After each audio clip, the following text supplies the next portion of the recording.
ಶುಕ್ಲಾಂಬರಧರಂ ವಿಷ್ಣುಂ ಶಶಿವರ್ಣಂ ಚತುರ್ಭುಜಂ ಪ್ರಸನ್ನವದನಂ ಧ್ಯಾಯೇತ್ ಸರ್ವವಿಘ್ನೋಪಶಾಂತೆ ಸರ್ವವಿಘ್ನಪ್ರಶಮನಂ ಸರ್ವಸಿದ್ಧಿಕರಂ ಪರಂ ಸರ್ವಜೀವಪ್ರಣೇತಾರಂ ವಂದೇ ವಿದೇದಂಬರಿಂ ಲಕ್ಷ್ಮೀನಾರಾಯಣಂ ವಂದೇ ತದ್ಭಕ್ತಪ್ರವರೋ ಹ್ಯಃ ಶ್ರೀಮದಾನಂದತೀರ್ಥಾಖ್ಯೋ ಗುರುಸ್ತಂಜನಮಾಮ್ಯಹಂ.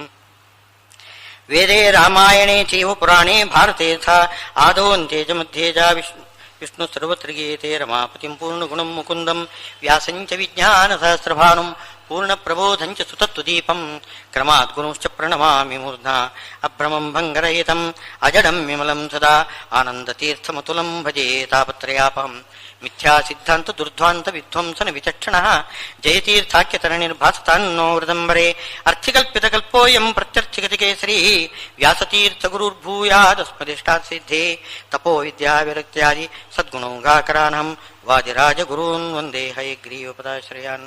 ಪೂಜ್ಯಾಯ ರಾಘವೇಂದ್ರಾಯ ಸತ್ಯಧರ್ಮರತಾಯ ಚ ಭಜತಾಂ ಕಲ್ಪವೃಕ್ಷಾಯ ನಮತಾಂ ಕಾಮಧೇನುವೇ. ಶ್ರೀಗುರುಭ್ಯೋ ನಮಃ. ಓಂ ಧೃತರಾಷ್ಟ್ರೋವಾಚ ಧರ್ಮಕ್ಷೇತ್ರೇ ಕುರುಕ್ಷೇತ್ರೇ ಸಮವೇತಾಯುತ್ಸವಃ ಮಾಮಕಾಃ ಪಾಂಡವಾಶ್ಚೈವ ಕಿಮಕುರ್ವತ ಸಂಜಯ.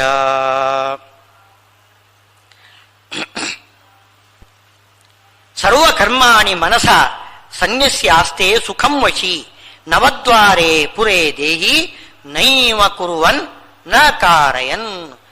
ಸುಖವಾಗಿದ್ದಾನಂತೆ. 9 ಬಾಗಿಲುಗಳು ಉಳ್ಳ ಈ ಶರೀರದಲ್ಲಿ ಜೀವ ಕುಳಿತುಕೊಂಡು ಹಾಯಾಗಿದ್ದಾನಂತೆ, ಸುಖವಾಗಿದ್ದಾನೆ. ಅಂದ್ರೆ ಏನೂ ಕೆಲಸ ಮಾಡುವುದಿಲ್ಲ ಅಂತ ಹಾಗೆ ಅರ್ಥ ಮಾಡ್ತಾರೆ.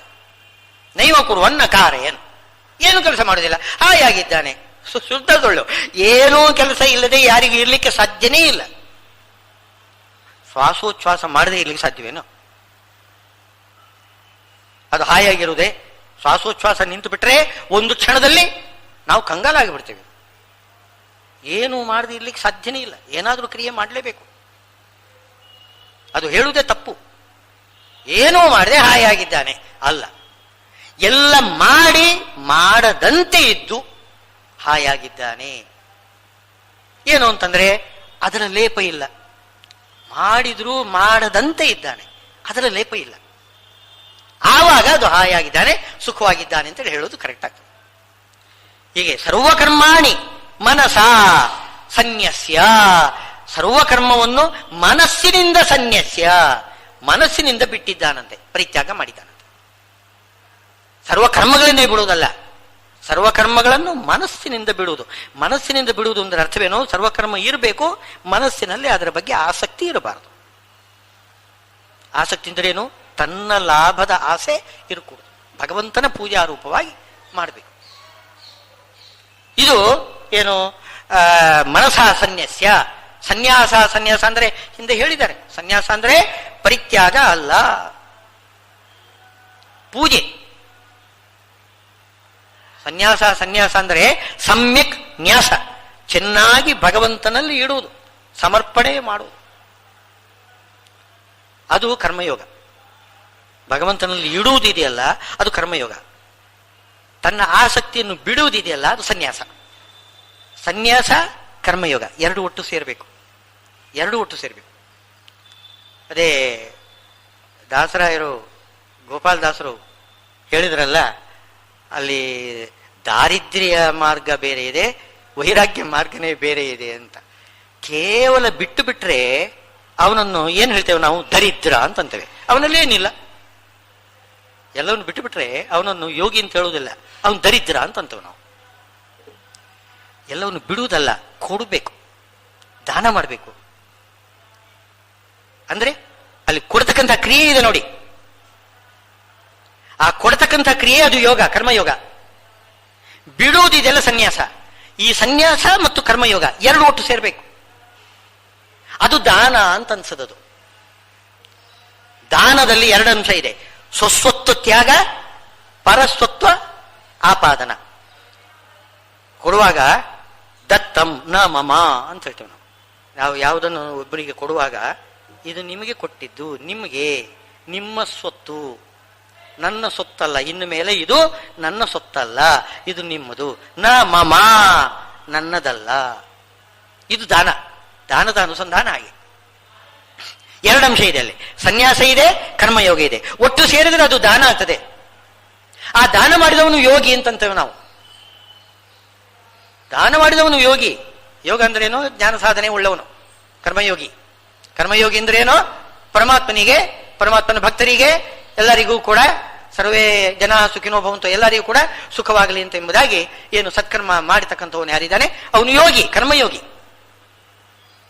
ದಾನ ಮಾಡುವವನು ಕರ್ಮಯೋಗಿ ಆಗ್ತಾನೆ.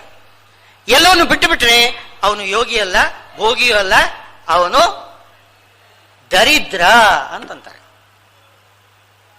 ಆದ್ದರಿಂದ ಸರ್ವಕರ್ಮಾಣಿ ಮನಸಾ ಸನ್ಯಸ್ಯ ಆಸ್ತೆ ಸುಖಂ ವಶಿ ನವದ್ವಾರೆ ಪುರೇ ದೇಹಿ ನೈವ ಕುರುವನ್ನ ನ ಕಾರಯನ್. ತಾನು ಮಾಡುವುದೂ ಇಲ್ಲ, ಇನ್ನೊಬ್ಬರಿಂದ ಮಾಡಿಸುವುದೂ ಇಲ್ಲ. ಅರ್ಥ ಏನು?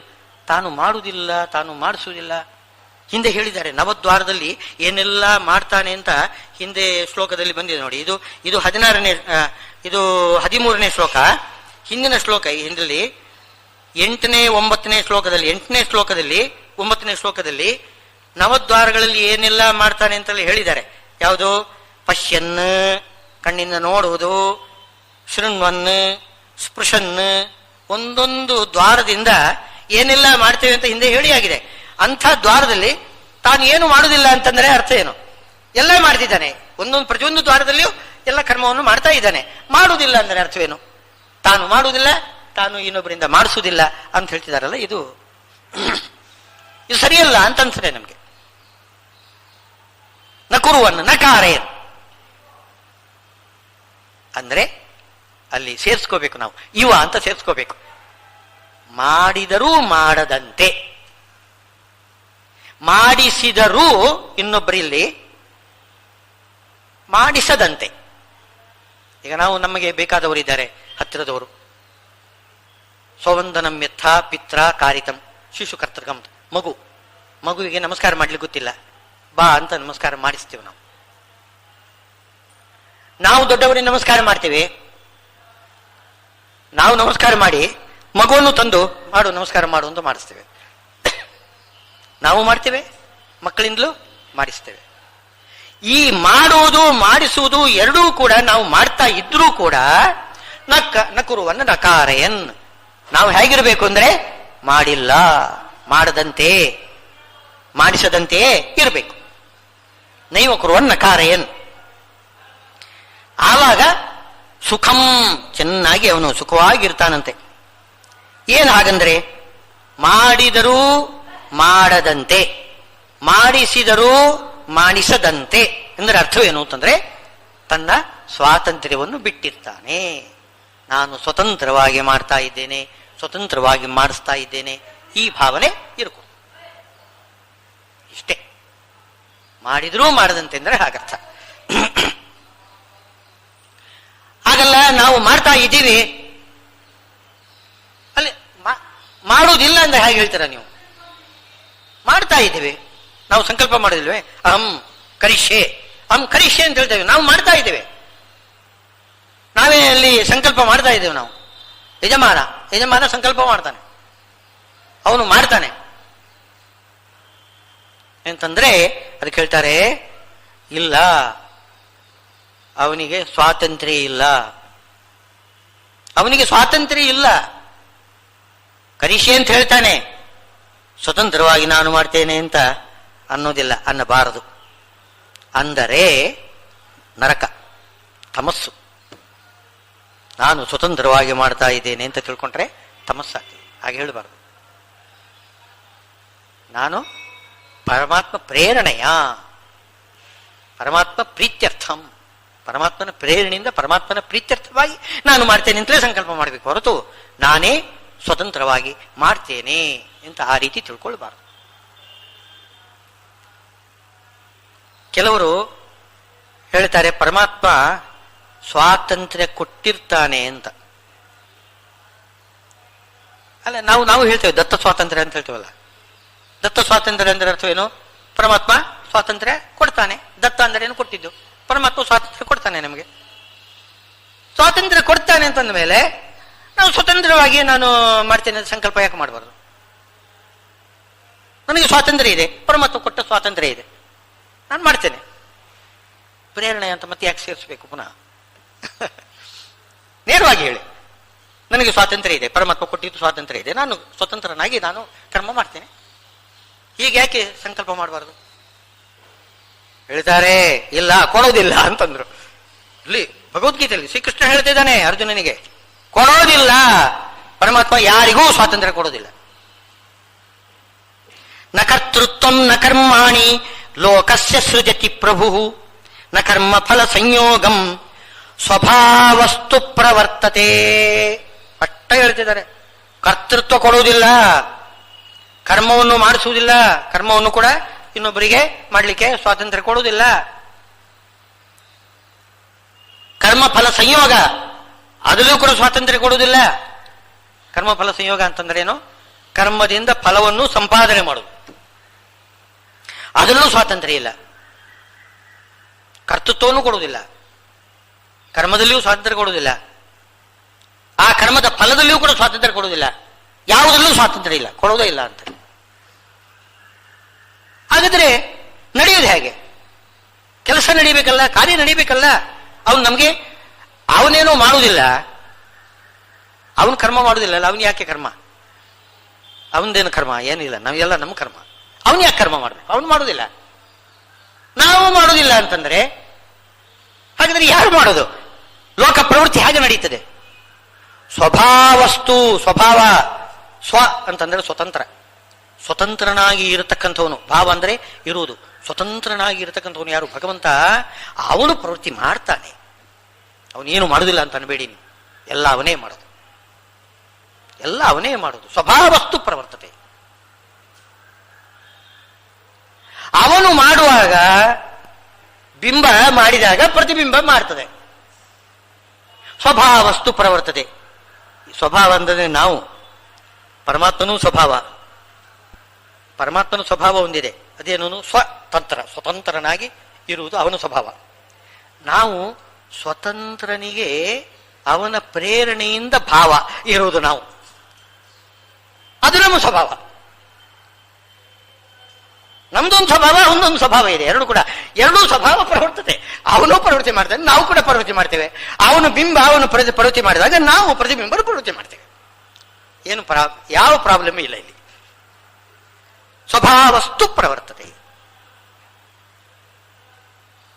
ಆದ್ರಿಂದ ಕರ್ತೃತ್ವ ಮತ್ತು ಕರ್ಮ ಇತ್ಯಾದಿಗಳು ಸ್ವತಂತ್ರವಾಗಿ, ಇದು ಸ್ಪಷ್ಟವಾಗಿ ಇವರು ಯಾರು ರಾಮಾನುಜೀಯ ಸಂಪ್ರದಾಯ ಶ್ರೀ ವೈಷ್ಣವರಲ್ಲಿ ಈ ಕರ್ತೃತ್ವ, ಜೀವನಿಗೆ ಕರ್ತೃತ್ವ ಇದೆಯೋ ಇಲ್ಲವೋ ಅಂತ ವಿಚಾರ ಬಂತು ಈ ಬ್ರಹ್ಮಸೂತ್ರದಲ್ಲಿ. ಬ್ರಹ್ಮಸೂತ್ರದಲ್ಲಿ ಬಹಳ ದೊಡ್ಡ ಅದಕ್ಕೊಂದು ಅಧಿಕರಣನೇ ಇದೆ, ಜೀವನಿಗೆ ಕರ್ತೃತ್ವ ಇದೆಯೋ ಇಲ್ಲವೋ ಅಂತ. ಜೀವನಿಗೆ ಕರ್ತೃತ್ವ ಇದೆ ಅಂತಂದ್ರೆ ತಪ್ಪು. ಯಾಕೆಂದ್ರೆ ನಮ್ಮ ಅನುಭವದಲ್ಲೇನೆ ನಮ್ಮ ನಾಲಿಗೆ ನಾವೇ ಕಡಿದುಕೊಳ್ತೇವೆ. ನಾವೇ ನಡೆಯುವಾಗ ನಾವೇ ಎಡವಿ ಬೀಳ್ತೇವೆ. ಯಾರು ತಳ್ಳುವುದಿಲ್ಲ, ಏನಿಲ್ಲ, ನಾವು ಎಡವಿ ಬೀಳ್ತೀವಿ. ನಾವು ಎಷ್ಟು ಪರಾಧೀನರು. ನಮ್ಮಲ್ಲಿ ಕರ್ತೃತ್ವ ಇದೆ ಅಂತ, ಸ್ವತಂತ್ರ ಕರ್ತೃತ್ವ ಇದೆ ಅಂತಂದ್ರೆ ತಪ್ಪಾಗತ್ತೆ. ಅದು ಅನುಭವಕ್ಕೆ ವಿರುದ್ಧ, ಎಲ್ಲ ಶಾಸ್ತ್ರಕ್ಕೂ ವಿರುದ್ಧ. ಕರ್ತೃತ್ವ ಇಲ್ಲ ಅಂತಂದರೆ ಇನ್ನೊಬ್ಬರ ಪ್ರೇರಣೆಯಿಂದ ನಾವು ಮಾಡ್ತಾ ಇದ್ದೀವಿ ಅಂತಂದ್ರೆ ಫಲ ನಮಗೆ ಮಾತ್ರ ಯಾಕೆ? ನಾವು ಯಾಕೆ ಜವಾಬ್ದಾರರು? ಇನ್ನೊಬ್ಬರ ಪ್ರೇರಣೆಯಿಂದ ನಾವು ಮಾಡಿದಾಗ ನಾವು ಯಾಕೆ ಜವಾಬ್ದಾರರಾಗ್ತೇವೆ? ನಮ್ಗೆ ಯಾಕೆ ಫಲ? ಫಲ ಎಲ್ಲ ಅವನು ಅನುಭವಿಸ್ಬೇಕು. ಅವನು ನಮ್ಮಿಂದ ಮಾಡಿಸಿದ್ದು, ಅವನು ಉಣ್ಣುವುದಿಲ್ಲ, ಫಲ ಉಣ್ಣುವುದಿಲ್ಲ, ಎಲ್ಲ ನಮ್ಗೆ ಕೊಡ್ತಿದ್ದಾನೆ ಅಂತಂದ್ರೆ ಇದು ಸರಿಯಾಗುವುದಿಲ್ಲ. ಆದ್ರಿಂದ ಕರ್ತೃತ್ವ ಇದೆ ಅಂತಂದ್ರೂ ತಪ್ಪು, ಇಲ್ಲ ಅಂತಂದ್ರೂ ತಪ್ಪು. ಏನಾಗ್ತದೆ? ಇದು ಸರಿ ಹೊಂದುವುದಿಲ್ಲ ಅಂತ ಪ್ರಶ್ನೆ ಮಾಡಿಕೊಂಡು ಬ್ರಹ್ಮಸೂತ್ರದಲ್ಲಿ ವಿಚಾರ ಮಾಡಿದ್ದಾರೆ. ಅಲ್ಲಿ ಇವರು ಅದ್ವೈತಿಗಳಿಗೆ ಪ್ರಶ್ನೆ ಇಲ್ಲ, ಎಲ್ಲ ಸುಳ್ಳು, ಎಲ್ಲ ಸುಳ್ಳು ಅಂತಂದ ಮೇಲೆ ಅದರಲ್ಲಿ ಪ್ರಶ್ನೆನೇ ಬರೋದಿಲ್ಲ. ಅಲ್ಲಿ ಎಲ್ಲ ನಾವೇ ಕಲ್ಪನೆ ಮಾಡಿಕೊಂಡಿದ್ದು. ಕರ್ತೃತ್ವ ಎಂಬುದು ಕಲ್ಪನೆ, ಅಧ್ಯಾಸ, ಅಜ್ಞಾನ. ಅಜ್ಞಾನದಿಂದ ನಾನು ಕರ್ತ ಅಲ್ಲ, ನಾಹಂಕರ್ತ, ನಾಂ ಭೋಕ್ತ, ಎಲ್ಲ ಸ್ವಪ್ನ. ಸ್ವಪ್ನದಲ್ಲಿ ಇದ್ದ ಹಾಗೆ. ಸ್ವಪ್ನದಲ್ಲಿ ನಾವೇನು ಮಾಡಿದರೆ ಅದೇನು ಕರ್ತೃಭೋಕ್ತೃತ್ವ, ನಮಗೆ ಶಿಕ್ಷೆ ಮಾಡ್ತಾರೇನೋ. ಸ್ವಪ್ನದಲ್ಲಿ ಯಾರಿಗೋ ಹೊಡೆದ, ಅವನನ್ನು ಎಬ್ಬಿಸಿ ಅವನಿಗೆ ಶಿಕ್ಷೆ ಮಾಡ್ತೇವೆ ನಾವು. ಸ್ವಪ್ನದಲ್ಲಿ ಏನೋ ನಾವು ನೋಡ್ಕೊಳ್ತೇವೆ. ಅದು ಹೀಗೆ ಪ್ರಪಂಚ ಎಲ್ಲ ಸುಳ್ಳು, ಅದರಲ್ಲಿ ಪ್ರಶ್ನೆ ಇಲ್ಲ ಅವರಿಗೆ, ಅದ್ವೈತಿಗಳಿಗೆ. ವಿಶಿಷ್ಟಾದ್ವೈತಿಗಳು ಹಾಗಲ್ಲ, ಜಗತ್ತೆಲ್ಲ ಸತ್ಯ ಅಂತ ಹೇಳಿದಕ್ಕಂಥ ಅವರಲ್ಲಿ ಹೇಗೆ. ನಾವಾದರೆ ಏನ್ ಮಾಡ್ತೇವೆ, ಜೀವಯೋಗ್ಯತೆ ಅಂತ ಇದೆ. ಆ ಜೀವಯೋಗ್ಯತೆ ಅನಾದಿ ಜೀವ ಯೋಗ್ಯತೆಗೆ ಅನುಗುಣವಾಗಿ ಅನಾದಿ ಕಾಲದಿಂದ ನಾವು ಕರ್ಮಾಚರಣೆ ಮಾಡ್ತಾ ಇದ್ದೀವಿ. ಅದಕ್ಕೆ ಫಲವಾಗಿ ಕೊಡ್ತಾನೆ ಭಗವಂತ ಒಳ್ಳೆ ಕರ್ಮ. ನಮ್ಮಿಂದ ಹಿಂದೆ ಒಳ್ಳೆ ಕರ್ಮ ಮಾಡಿದ್ರೆ ನಮ್ಮಿಂದ ಇವಾಗಲೂ ಒಳ್ಳೆ ಕರ್ಮ ಮಾಡಿಸ್ತಾನೆ. ಹಿಂದೆ ನಾವು ಬರೀ ದುಷ್ಕರ್ಮವನ್ನೇ ಮಾಡ್ತಾ ಇದ್ರೆ ಈವಾಗ ನಮಗೆ ಒಳ್ಳೆ ಬುದ್ಧಿ ಕೊಡೋದೇ ಇಲ್ಲ, ಪುನಃ ದುಷ್ಕರ್ಮ ಮಾಡ್ತಾನೆ ಇರ್ತೀವಿ ನಾವು. ನಮಗೆ ಈವಾಗ ಸತ್ಕರ್ಮ ಮಾಡಬೇಕು ಅಂತ ಏನಾದರೂ ಬುದ್ಧಿ ಬಂದಿದ್ರೆ ಅದಕ್ಕೆ ಕಾರಣ ಏನೋ, ಹಿಂದೆ ನಾವು ಸತ್ಕರ್ಮ ಮಾಡಿದ್ದೇವೆ, ಅದಕ್ಕೆ ಕಾರಣ ಅದಕ್ಕಂತ ಹಿಂದೆ ಮಾಡಿದ್ದೇವೆ, ಸತ್ಕರ್ಮ ಮಾಡಿದ್ದೇವೆ. ಹೀಗೆ ಹಿಂದಕ್ಕೆ ಹೋಗ್ತದಲ್ಲ. ಕಾರಣ ಏನು, ಜೀವಯೋಗ್ಯತೆ ಆಗಿದೆ. ಆದ್ರಿಂದ ಅನಾದಿ ಕಾಲದಿಂದಲೂ ಸತ್ಕರ್ಮ ನಾವು ಮಾಡಿಕೊಂಡು ಬಂದಿದ್ದರಿಂದ ಇವಾಗ ಸತ್ಕರ್ಮದಲ್ಲಿ ಮಾಡ್ತಕ್ಕಂಥ ಬುದ್ಧಿ ಬರ್ತದೆ ನಮಗೆ. ಭಗವಂತ ಪ್ರೇರಣೆ ಮಾಡ್ತಾನೆ. ಅಂತೂ ಜೀವಯೋಗ್ಯತೆ ನಾವು ಅಂಗೀಕಾರ ಮಾಡಬೇಕು, ಇಲ್ಲದೆ ಹೋದರೆ ಇದನ್ನು ಕೂಡಿಸ್ಲಿಕ್ಕೆ ಬರೋದಿಲ್ಲ. ರಾಮಾನುಜಯದಲ್ಲಿ ಜೀವರಲ್ಲಿ ಜೀವಯೋಗ್ಯತೆ ಅಂತ ಅನ್ನೋದಿಲ್ಲವೇ ಇಲ್ಲ. ಎಲ್ಲರೂ ಒಂದೇ ರೀತಿ, ಜೀವರಲ್ಲಿ ಯಾವ ವಿಲಕ್ಷಣ್ಯನೇ ಇಲ್ಲ, ತಾರತಮ್ಯನೇ ಇಲ್ಲ, ಎಲ್ಲರೂ ಒಂದೇ ರೀತಿ ಇರ್ತಾರೆ, ವ್ಯತ್ಯಾಸನೇ ಇಲ್ಲ. ಹಾಗಿದ್ರೆ ಕೆಲವರು ಒಳ್ಳೆ ಕರ್ಮವನ್ನೇ ಮಾಡ್ತಾ ಬರ್ತಾರೆ, ಕೆಲವರು ದುಷ್ಕರ್ಮವನ್ನೇ ಮಾಡ್ತಾ ಬರ್ತಾರೆ. ಇದಕ್ಕೆಲ್ಲ ಏನು ಉತ್ತರ ಕೊಡ್ತೀರಿ, ಏನು ವಿವರಣೆ ಕೊಡ್ತೀರಿ ಇದಕ್ಕೆ ಅಂತಂದ್ರೆ ಅವರು ಹೇಳುದು, ಸೃಷ್ಟಿಗೆ ಪ್ರಾರಂಭದಲ್ಲಿ ಏನು ಬ್ರಹ್ಮಾಂಡ ಸೃಷ್ಟಿ ಆಗ್ತದೆ, ಸೃಷ್ಟಿಯಾದಾಗ ಒಬ್ಬೊಬ್ಬರನ್ನು ಸೃಷ್ಟಿ ಮಾಡ್ತಾನೆ. ಯಾರು, ಬ್ರಹ್ಮದೇವರು ಸೃಷ್ಟಿ ಮಾಡ್ತಾರೆ. ಆ ಸೃಷ್ಟಿಗೆ ಬರುವಾಗ ಮೊದಲು ಏನು ಕಾರ್ಯ ಮಾಡ್ತಾನೆ ಅದರಲ್ಲಿ ಸ್ವಾತಂತ್ರ್ಯ ಕೊಟ್ಟು ಬಿಡ್ತಾನಂತೆ ದೇವರು, ನಿಮ್ಗೇನಾದ್ರೂ ಮಾಡು ಅಂತ. ಆಗ ಕೆಲವರು ಒಳ್ಳೆ ಕೆಲಸ ಮಾಡ್ತಾರೆ, ಕೆಲವರು ಕೆಟ್ಟ ಕೆಲಸ ಮಾಡ್ತಾರೆ. ಆ ಸತ್ಕರ್ಮ ಮಾಡಿದವರಿಗೆ ಆಮೇಲೆ ಅವರಿಂದ ಸತ್ಕರ್ಮ ಮಾಡಿಸಿ ಅವರಿಗೆ ಒಳ್ಳೆಯದನ್ನೇ ಫಲವನ್ನೇ ಕೊಟ್ಕೊಂಡು ಬರ್ತಾನೆ. ದುಷ್ಕರ್ಮ ಯಾರು ಮಾಡಿದ್ದಾರೆ ಆಮೇಲೆ ಪೂರ್ವಕರ್ಮ ಅನುಗುಣವಾಗಿ ಅವರಿಗೆ ದುಷ್ಕರ್ಮ ಮಾಡ್ಕೊಂಡು. ಹಾಗಿದ್ರೆ ಮೊದಲನೇ ಕರ್ಮ ಅದರಲ್ಲಿ ಸ್ವಾತಂತ್ರ್ಯ ಕೊಡ್ತಾನೆ ಅಂತ ಹೇಳ್ತಾರೆ. ಸ್ಪಷ್ಟ ಗೀತಾಚಾರ್ಯ ಶ್ರೀಕೃಷ್ಣ ಹೇಳ್ತಿದ್ದಾನೆ, ಯಾರಿಗೂ ಸ್ವಾತಂತ್ರ್ಯ ಭಗವಂತ ಕೊಡೋದಿಲ್ಲ, ನೀನೇನಾದ್ರೂ ಮಾಡ್ಕೊಳ್ಳು ಅಂತ ಬಿಟ್ಟು ಬಿಡೋದೇ ಇಲ್ಲ ಅಂತೆ. ಅನಾದಿ ಕಾಲದಿಂದಲೂ ಅವನವನ ಯೋಗ್ಯತಾನುಗುಣವಾಗಿ ಭಗವಂತ ಕರ್ಮವನ್ನು ಮಾಡಿಸ್ತಾ ಇರ್ತಾನೆ, ಯೋಗ್ಯತಾಧೀನವಾಗಿ. ಇದು ಗೀತೆಗೆ ಅನುಗುಣವಾಗಿದೆ. ನಮ್ಮ ಸಿದ್ಧಾಂತ ಗೀತೆಗೆ ಅನುಗುಣವಾಗಿದೆ. ಸ್ಪಷ್ಟವಾಗಿ ಹೇಳ್ತಾ ಇದ್ದಾರಲ್ಲ, ನಕರ್ತೃತ್ವ ಅಂತ ಸ್ಪಷ್ಟ ಹೇಳ್ತಾರೆ, ಕರ್ತೃತ್ವವನ್ನು ಕೊಡುವುದಿಲ್ಲ. ಹಾಗಿದ್ರೆ ದತ್ತ ಸ್ವಾತಂತ್ರ್ಯ ಎಂಬುದಕ್ಕೆ ಏನರ್ಥ, ಅದು ಪ್ರಶ್ನೆ ಬರ್ತದೆ.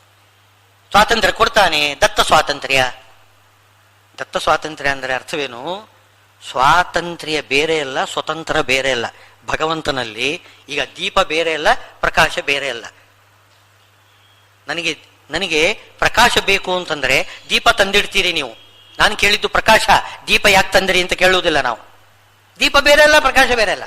ಹಾಗೆ ಸ್ವಾತಂತ್ರ್ಯ ಕೊಡುವುದು ಅಂದ್ರೆ ಸ್ವತಂತ್ರನಾದ ಪರಮಾತ್ಮನೇ ನಮ್ಮಲ್ಲಿ ಬಂದು ಕುಳಿತುಕೊಳ್ಳೋದು, ನಮ್ಮಿಂದ ಕೆಲಸ ಮಾಡಿಸುವುದು. ಇದೇ ದತ್ತ ಸ್ವಾತಂತ್ರ್ಯ. ಸ್ವಾತಂತ್ರ್ಯದಲ್ಲಿ ಪುನಃ ಅದರಲ್ಲಿ ವಿಭಾಗ ಮಾಡ್ತಾರೆ. ಪರಮಾತ್ಮ ಆಯಾಯ ಜೀವರುಗಳಲ್ಲಿ ಎಷ್ಟೆಷ್ಟು ತನ್ನ ಶಕ್ತಿಯನ್ನು ವ್ಯಕ್ತ ಮಾಡಬೇಕು ಅಷ್ಟು ವ್ಯಕ್ತ ಮಾಡಿ ಕೊಡ್ತಾನೆ, ವ್ಯಕ್ತವಾಗ್ತಾನೆ. ಒಂದು ಸ್ವಾತಂತ್ರ್ಯ ಅಂತ ಭಗವಂತ. ಈಗ ನೋಡಿ, ಎಲೆಕ್ಟ್ರಿಸಿಟಿ ಎಲ್ಲ ಇದರಲ್ಲಿ ಬಲ್ಬುಗಳಲ್ಲಿ ಬರ್ತದೆ, ಆದರೆ ಬಲ್ಬುಗಳಲ್ಲಿ ವ್ಯತ್ಯಾಸ ಇದೆ ನೋಡಿ. ಕೆಲವು ಕ್ಯಾಂಡಲ್ 100 ಕ್ಯಾಂಡಲು, 60 ಕ್ಯಾಂಡಲು, ಇದೆಲ್ಲ 0 ಕ್ಯಾಂಡಲು ಇತ್ಯಾದಿಗಳೆಲ್ಲ ವ್ಯತ್ಯಾಸ ಇದೆ ನೋಡಿ. ಅಲ್ಲಿ ಒಂದೇ ರೀತಿಯ ವಿದ್ಯುತ್ ಹರಿತಾ ಬಂದರೂ ಕೂಡ ಅದರಲ್ಲಿ ಪ್ರಕಾಶದಲ್ಲಿ ವೈಲಕ್ಷಣ್ಯ ಬರ್ತದೆ. ಯಾಕೆ? ಅದು ಬಲ್ಬಿನ ವೈಲಕ್ಷಣ್ಯ. ಹಾಗೆ ಜೀವಗಳಲ್ಲಿ ಜೀವ ಯೋಗ್ಯತೆ ಅಂತನ್ನೋದು ಬೇರೆ ಬೇರೆ ಇದೆ. ಅದರಲ್ಲಿ ಭಗವಂತ ಎಲ್ಲರಲ್ಲೂ ಕೂಡ ಇದ್ರೂ ಕೂಡ ಆ ಜೀವಯೋಗ್ಯತೆಗೆ ಅನುಗುಣವಾಗಿ ಅಲ್ಲಿ ಭಗವಂತ ತನ್ನ ಮಹಿಮೆಯನ್ನು ತೋರ್ಪಡಿಸ್ತಾನೆ. ಆ ಸ್ವಾತಂತ್ರ್ಯ ಅಷ್ಟಷ್ಟಿರ್ತಾರೆ. ಆದ್ರಿಂದ ಬ್ರಹ್ಮದೇವರಲ್ಲಿ ತುಂಬಾ ಇಟ್ಟಿರ್ತಾನೆ, 52 ಇಟ್ಟಿದ್ರೆ, ವಾಯುದೇವರಲ್ಲಿ 48 ಇರ್ತಾರೆ. ಆಮೇಲೆ ಇಲ್ಲಿ ರುದ್ರ ದೇವತೆಗಳಲ್ಲಿ 20, 15 ಈ ತರ ಬರ್ತದೆ. ಕೊನೆಗೆ ನಮ್ಮಲ್ಲಿ 400ರಲ್ಲಿ 10 ಅಂಶ, 400ರಲ್ಲಿ 10 ಅಂಶ ನಮಗೆ ಬರ್ತದೆ. ಅದು ನಮ್ಮ ಯೋಗ್ಯತೆ ಎಷ್ಟಿದೋ ಅಷ್ಟು. ಅಂದ್ರೆ ಅರ್ಥ ಏನು? ಭಗವಂತ ಅಷ್ಟು ಮಾತ್ರ ಶಕ್ತಿಯನ್ನು ಅಲ್ಲಿ ವ್ಯಕ್ತ ಮಾಡಿಕೊಳ್ತಾನೆ. ಆ ಸ್ವಾತಂತ್ರ್ಯ ಅಂತಕ್ಕಂತಹ ಒಂದು ಭಗವದ್ ರೂಪ ಏನಿದೆ, ಸ್ವಾತಂತ್ರ್ಯ ಬೇರೆ ಅಲ್ಲ, ಸ್ವತಂತ್ರ ಬೇರೆ ಅಲ್ಲ. ಆ ಸ್ವಾತಂತ್ರ್ಯ ರೂಪ ಗುಣರೂಪದಿಂದ ಭಗವಂತ ಬಂದು ನಮ್ಮಲ್ಲಿ ಕುಳಿತುಕೊಳ್ತಾನಲ್ಲ, ಕುಳಿತು ತನ್ನ ಆ ಸ್ವಾತಂತ್ರ್ಯ ಗುಣವನ್ನು ಅಷ್ಟು ಮಾತ್ರ ವ್ಯಕ್ತ ಮಾಡ್ತಾನೆ. ನಮ್ಮ ಯೋಗ್ಯತೆ ಎಷ್ಟಿದೆಯೋ ಅಷ್ಟು ಮಾತ್ರ ವ್ಯಕ್ತ ಮಾಡ್ತಾನೆ. ನಮ್ಮಿಂದ ಆ ಕಾರ್ಯ ಆಗ್ತದೆ. ಇದೇ ದತ್ತ ಸ್ವಾತಂತ್ರ್ಯ ಅಂದ್ರೆ ತನ್ನನ್ನೇ ತಾನು ಕೊಡೋದು. ಈಗ ಅನಸೂಯ ದಂಪತಿಗಳಿಗೆ ಪರಮಾತ್ಮ ತನ್ನನ್ನೇ ತಾನು ಕೊಟ್ಟನಂತೆ. ಅವರಿಗೆ ಹುಟ್ಟತಕ್ಕಂತಹ ಇದು ದತ್ತಾತ್ರೇಯ ಅಂತ ಹೇಳ್ತೇವೆ ನೋಡಿ. ಆ ದತ್ತಾತ್ರೇಯ, ಅತ್ರೇಯ ಮಗ ದತ್ತ ಅಂತ, ಅವನಿಗೆ ಹೆಸರೇ ದತ್ತ. ಯಾಕೆಂದ್ರೆ ಅವರು ಪರಮಾತ್ಮ ತನ್ನನ್ನೇ ತಾನು ಕೊಟ್ಟು ಬಿಟ್ಟಿದ್ದಾನೆ. ಕೊಡೋದು ಅಂದ್ರೆ ಮತ್ತೇನಿಲ್ಲ, ಅವರ ಬಳಿಯಲ್ಲಿ ಕೂತ್ಕೊಳ್ಳೋದು ಅಷ್ಟೇ. ನಿನ್ನ ಮಗ ಅಂತ ಹೇಳ್ಕೊಂಡು ಅವರ ಬಳಿಯಲ್ಲಿ ಕೂತ್ಕೊಳ್ಳೋದು. ಹಾಗೆ ನಮಗೆ ಕೊಡುವುದು ಅಂದ್ರೆ ಅರ್ಥವೇನೋ, ನಮ್ಮ ಹೃದಯದಲ್ಲಿ ಭಗವಂತ ಸ್ವಾತಂತ್ರ್ಯ ರೂಪದಿಂದ ಬಂದು ಕುಳಿತುಕೊಳ್ತಾನೆ. ಇದೇ ದತ್ತ ಕೊಡುವುದು ಅಂದ್ರೆ. ಹೊರತು ನಮಗೆ ಅವನ ಗುಣವಾದ ಸ್ವಾತಂತ್ರ್ಯವನ್ನು ನಮಗೆ ಬಿಟ್ಟು ಕೊಡುವುದಿಲ್ಲ ಅವನು. ನಾವು ಯಾವತ್ತೂ ಸ್ವತಂತ್ರ ಎನಿಸುವುದೇ ಇಲ್ಲ. ಆದ್ರಿಂದ ಕರ್ತೃತ್ವವನ್ನು ಕೊಡುವುದಿಲ್ಲ. ಆದರೆ ದತ್ತ ಸ್ವಾತಂತ್ರ್ಯ ಅಂತನ್ನೋದು ನಮ್ಮಲ್ಲಿ ಇದೆ. ಅದನ್ನು ಇಟ್ಟುಕೊಂಡು ನಾವು ಏನು ಸಂಕಲ್ಪ ಇತ್ಯಾದಿಗಳೆಲ್ಲ ಮಾಡಬಹುದು. ನಮಗೂ ಕೂಡ ಕರ್ತೃತ್ವ ಇದೆ. ಕರ್ತೃತ್ವ ಇದೆ ಅಂದ್ರೆ ಅರ್ಥವೇನೋ, ಕರ್ತೃತ್ವ ರೂಪದ ಭಗವಂತ ಏನಿದ್ದಾನೆ ಒಳಗಡೆ, ಅವನ ಪ್ರೇರಣೆಯಿಂದ ನಾವು ಕರ್ತೃಗಳಾಗ್ತೇವೆ. ಹಾಗೆ ತಂದೆ ನಮಸ್ಕಾರ ಮಾಡಿಸಿದ್ರೆ ಮಗು ಮಾಡ್ತದೆ. ಮಗುವಿನ ಆ ನಮಸ್ಕಾರ ಕ್ರಿಯೆಯಲ್ಲಿ ಕರ್ತೃತ್ವ ಅದು ತಂದೆಯ ಅಧೀನವಾಗಿ ಮಗುವಿನಲ್ಲಿ ನಮಸ್ಕಾರದ ಕರ್ತೃತ್ವ ಬರ್ತದೆ. ಹಾಗೆ ನಮಗೂ ಕೂಡ ಪರಮಾತ್ಮನ ಪ್ರೇರಣೆಯಿಂದ ನಮಗೂ ಕೂಡ ಒಂದು ಕರ್ತೃತ್ವ ಅಂತ ಅನ್ನೋದು ಬರ್ತದೆ. ಅದಕ್ಕೆ ತಕ್ಕ ಫಲ ಕೊಡ್ತಾನೆ. ಈ ಅಧೀನ ಕರ್ತೃತ್ವಕ್ಕೆ ಮಾತ್ರ ಫಲ ಹೊರತು ಸ್ವತಂತ್ರ ಕರ್ತೃತ್ವಕ್ಕೆ ಫಲ ಇಲ್ಲ. ಈ ಮಗುವನ್ನು ನಮಸ್ಕಾರ ಮಾಡಿಸಿದರೆ ತಂದೆಗೆ ಆಶೀರ್ವಾದ ಮಾಡ್ತಾರಾ? ಯಾರಾದ್ರು ನಮಸ್ಕಾರ ತಗೊಂಡವ್ರು ಇದ್ದಾರಲ್ಲ, ಆ ಮಗುವಿನ ತಲೆ ಮುಟ್ಟಿ ನಮಸ್ಕಾರ ಮಾಡ್ತಾರೆ. ಮಗುವನ್ನು ನಮಸ್ಕಾರ ಮಾಡಿಸಿದಾಗ ತಂದೆ ತಲೆ ಮೇಲೆ ಕೈ ಇಟ್ಟು ಆಶೀರ್ವಾದ ಮಾಡೋದಿಲ್ಲ, ಮಗುವಿನ ತಲೆ ಮೇಲೆ ಕೈ ಇಟ್ಟು ಮಾಡೋದು. ಯಾಕೆಂದ್ರೆ ಮಗುವಿಗೆ ಆ ಕರ್ತೃತ್ವ ಬೇಕು ಅಂತ ಇವನು ತಂದು ಕೊಟ್ಟಿದ್ದಾನೆ. ಯಾರು? ತಂದೆ. ಆಗ ಆ ಫಲ ಅವನಿಗೆ. ಹಾಗೆ ಭಗವಂತ ತಾನು ಮಾಡುವುದು ಯಾತಕ್ಕೋಸ್ಕರ? ಆ ಜೀವರುಗಳ ಒಳ್ಳೆಯದಕ್ಕೋಸ್ಕರನೇ ಅವರಿಗೆ ಕರ್ತೃತ್ವ ಕೊಟ್ಟು ಅವರಿಂದ ಕರ್ಮ ಮಾಡಿಸುವುದರಿಂದ ಅವನಿಗೆ ಫಲ ಕೊಡ್ತಾನೆ ಭಗವಂತ. ತಾನು ಸ್ವೀಕಾರ ಮಾಡುವುದಿಲ್ಲ. ತನಗೆ ಯಾಕೆ? ತನ್ನ ಉದ್ದೇಶದಿಂದ ಅವನು ಮಾಡಿದ್ದೇ ಅಲ್ಲ, ಅವನು ಮಾಡಿದ್ದು ಜೀವರ ಉದ್ದೇಶದಿಂದ, ಜೀವರಿಗೆ ಒಳ್ಳೇದಾಗ್ಲಿ ಅಂತ ಹೇಳಿ ಕರ್ತೃತ್ವವನ್ನು ಕೊಟ್ಟು ಅವರಿಂದ ಕರ್ಮ ಮಾಡಿಸಿ ಅವರಿಗೆ ಫಲ ಅವರಿಗೆ ಕೊಡ್ತಾ ಇದ್ದಾನೆ.